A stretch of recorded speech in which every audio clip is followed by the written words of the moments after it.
1% as a decimal. Okay, percentage means what? Percentage means 1 over 100. So rewrite this 1% as 1 times 1 over 100. This means 1 over 100. Look, now you need to divide 1 by 100. So how to do that? Look, 10, 100, 1000, these are called power of 10, and these are of course greater than 1. So divide 1 by power of 10. What will you do? Just count the number of zeros. Here two zeros, and so decimal point will move from right to left two places.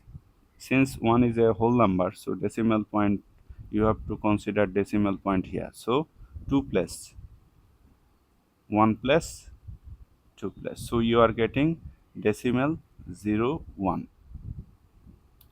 You can add here another 0 to mean that this is less than 1.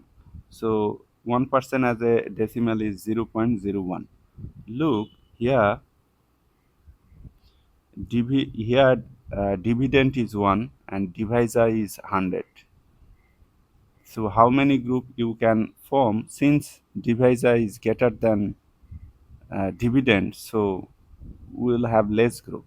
So look, 0.01 is less than 1.